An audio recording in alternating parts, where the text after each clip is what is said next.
of the elections is low. Now, this does not have to be purely negative. You can view this as an opportunity, as an opening for a breakthrough. I'll take a very strange kind of example for that. The example of the Dutch Water Council elections last year. There was only 30% participation, but there was a new party. And as you can see, this is another case of theft of intellectual property here, because this is clearly the Tory logo. It's a party that was set up by civil society in the Netherlands, by about 7, 8 NGOs and associations. It got cooperation from 2 small political parties who said, we are not going to run lists in this election, we're going to support this list, and they ended up being the winner. Out of nothing, a new party wins the most seats in an election where there is only 30% participation. So this is the kind of stuff that we might also be able to see in the European Parliament election. It's a low participation election, but it doesn't mean that we can't have significant change in this election. So how do we affect change? We have a problem of fragmentation. Parties are mainly national, the discourses are mainly national. I don't even know what I'm intended to mean by the third point, so I'm not going into that. Oh yeah, it's an opportunity for this competition, of course. The main problem is that we have these fragmented discourses, so we have to take everything up from the national discourse into the European discourse and the other way around. Because basically the discussion is going to be in the national media.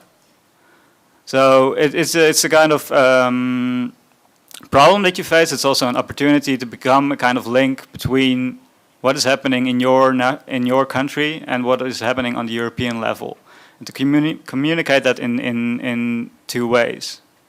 So that's the kind of thing that I would like to see from this competition. And well, tell me what you think about it. Okay, thanks. I want to introduce you also to Daniel, who is also an editor and also has some valuable tips for you how to succeed here. Well, my tip is for everybody that those of you who already established bloggers, probably you find some of our stuff boring or all of our stuff boring, but some of you I know haven't ever written a blog, and I think that is the most important task of us editors, to help you. So if you've never done that, I think I can reassure you that you will succeed. You either start it in your national language, or English is a foreign language. It's a foreign language for me as well.